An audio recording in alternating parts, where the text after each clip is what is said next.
I've told this story exactly twice in my life. Once to my sister, the night it happened, when I couldn't stop shaking long enough to finish my shift, and once to a pastor who didn't believe me until I showed him the photograph somebody took from the highway overpass, 500 motorcycles lined, up shoulder to shoulder on Route 9, stretching so far back you couldn't see the end of the column. He framed that photograph and hung it in the fellowship hall. Last I checked, it was still there. My name doesn't matter. What matters is that I was standing behind the counter of a desert diner on a Tuesday morning in August, pouring coffee I'd already poured twice, and pretending to wipe the same stretch of laminate, because, out at Pump 3, something was happening that made my hands go cold. The old man's name was Walter. I knew him the way you know everyone in a town of 1,100 people, by his order and his habits. Medium coffee, 2 sugars, wheat toast dry. He came in every Tuesday and Thursday, sat at the end stool, read whatever paperback he'd found at the thrift sale, and tipped exactly $1.25, which he set down with the same careful deliberateness every single time, like it was a small ceremony. He was 88 years old. He'd fought in a war most people in that diner couldn't have placed on a map.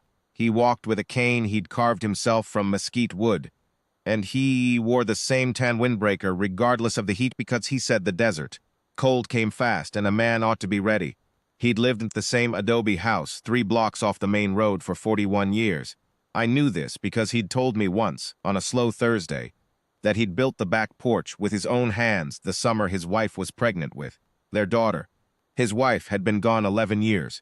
His daughter lived somewhere in Oregon and called on birthdays. That was the shape of his life, quiet, orderly, and entirely his own. What happened to that house wasn't his fault.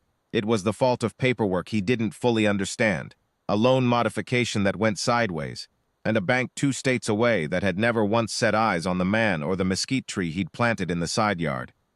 By August, the bank had sent contractors, not sheriff's deputies. Contractors, 2 of them, hired out of the city, who drove a white truck and wore no uniforms, and treated the work like hauling furniture, which I suppose to them it was. I first saw them at Pump 3, when I went to flip the sign on the door, from close to open at 7:15. The old man had gotten there early. Tuesdays he sometimes came before we opened and sat on the bench out front with his coffee from the gas station. Sighed, waiting. He'd done it for years. That morning he had his cane across his knees and his paperback open, and he was just sitting there in his windbreaker, reading, perfectly peaceful, the way he always was. The 2 contractors pulled up in the white truck. The bigger one got out first. He had a clipboard, and he held it like a weapon, not against the old man, just the casual arrogance of a man who has been given authority he didn't earn. He said something I couldn't hear through the glass. The old man looked up slowly, the way old men do, and set his book on his knee and answered. Whatever he said, the contractor didn't like it. He leaned down close into the old man's face, and I saw Walter's hand tighten on the cane. Then the second contractor, shorter, heavier, came around from the passenger side, and between the 2 of them, they took hold of Walter's arms and lifted him off that bench. They didn't slam him. They didn't throw him. They simply moved him, the way you move a piece of furniture, setting him down on the concrete 3 feet to the left so one of them could tape a notice to the bench. He was a thing to be moved out of the way. That's what I can't forget.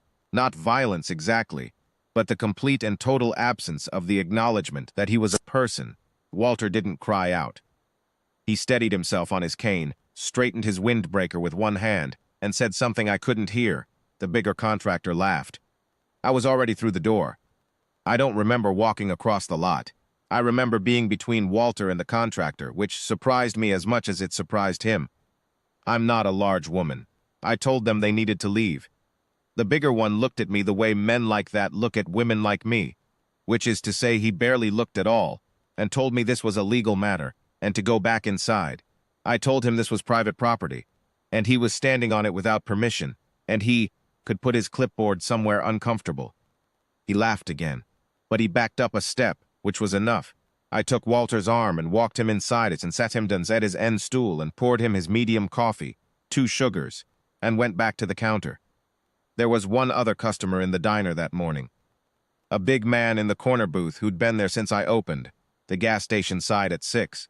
He had on a leather vest with patches on it, and he'd been drinking black coffee and reading a road atlas, quiet as a stone. I'd refilled his cup twice without him asking. He was the kind of man most people in small towns don't quite make eye contact with.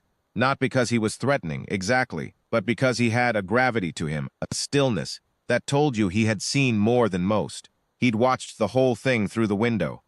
When I came back behind the counter, I didn't say anything to him.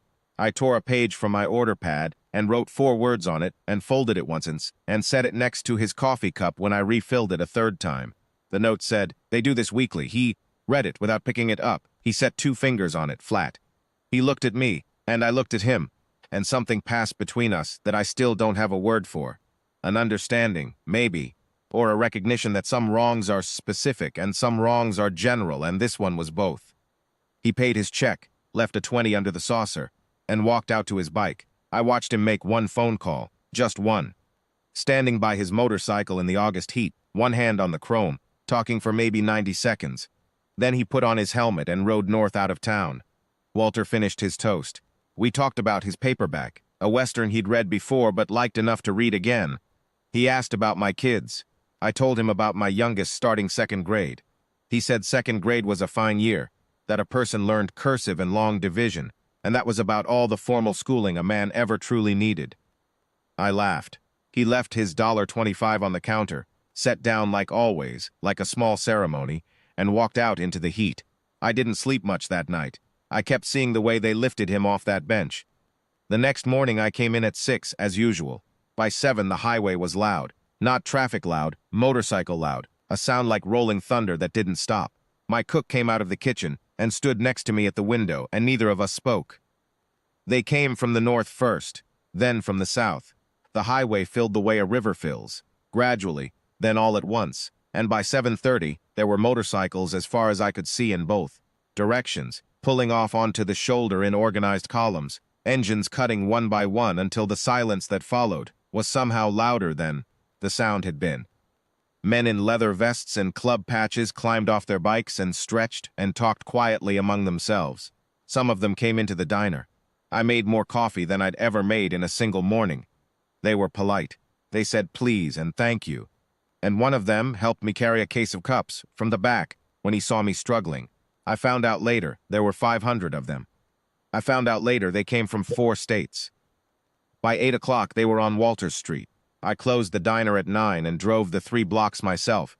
I parked on the cross street because the road was full. They were standing in the yard and in the driveway and along the sidewalk and across the street. 500 men in leather, shoulder to shoulder, quiet as a congregation facing the house. The white truck was parked at the curb. The 2 contractors were still inside it. The windows were up. The big man from my corner booth was standing at the end of Walter's front walk. He wasn't doing anything dramatic. He was just standing there, arms at his sides, looking at the truck. That was all. That was enough. Walter was on his front porch. He was standing straight, his cane in one hand, looking out at all of it with an expression I've turned over in my mind many times since. It wasn't fear. It wasn't shock, exactly. It was something closer to recognition, like a man who spent 60 years believing something true, and then one morning found the proof of it. Standing in his front yard, 500 strong. One of the men walked up the front path and introduced himself to Walter. They shook hands. The man was not small. He had the build and the bearing of someone who had spent decades being the most serious person in any room, but he took Walter's hand gently, with both of his, and they stood there talking for a few minutes the way old friends talk when they haven't seen each other in a long time, easy and unhurried, while 500 men waited without a word. The contractors left before noon. I don't know exactly what was said to them because I wasn't close enough to hear, and honestly, I don't think words were the primary form of communication. I think the communication was the 500 motorcycles, and the 500 men who'd ridden them, and the old veteran standing on his porch, and the understanding that some things are not negotiable. What happened after took longer. There were lawyers involved, and phone calls, and paperwork, and I don't fully understand all of it. What I understand is that 6 weeks later, Walter was still in his house. I know because he came in on a Thursday. He'd missed a few Thursdays, which had worried me, and sat at the end stool and ordered his medium coffee, 2 sugars, wheat toast dry, and read his paperback. He didn't mention that morning. We talked about the heat, which had finally broken, and about my youngest, who was settling into second grade and apparently learning cursive faster than expected, which Walter said was a good sign. He left his $25 on the counter, the same careful ceremony. When I went to clear his place after he left, I found a second note under the saucer, folded once, in the careful handwriting of a man who had learned cursive long before second grade. It said, "Thank you for the note." 4 words. The same as mine. I still have it. I keep it in the same drawer as the photograph somebody printed out and gave me.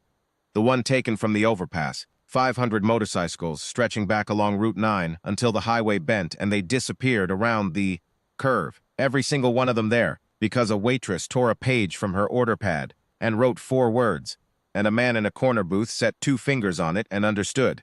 Some people, when I tell this story, ask why they came. 500 of them, from 4 states, for one old man on a desert street. And I always give the same answer, because someone asked. That's the whole of it. Someone asked, and they answered, and the answer was 500 strong. I think about Walter on that bench, the way he straightened his windbreaker after they moved him, the way he didn't shout or crumble or beg, just steadied himself on his mesquite cane and said his quiet piece to men who laughed at him. 88 years old, and he still had more dignity in that moment than those 2 men had between them. He deserved better than what he got that morning. He got it. That's what I know. Some debts get paid in ways you don't expect, by people you wouldn't have predicted, at a scale that makes you feel like the world is larger and more just than you'd let yourself believe. I've been a waitress in a small desert town for 19 years, and I have seen a great many things come and go through that diner, and I will tell you honestly that nothing in those 19 years has stayed with me the way 500 motorcycles cutting their engines, one by one in the August heat stays with me. The thunder that became a silence, the silence that became a wall, the wall that became, for one old veteran on a Tuesday morning in a town of 1,100 people, the proof that he had not been forgotten.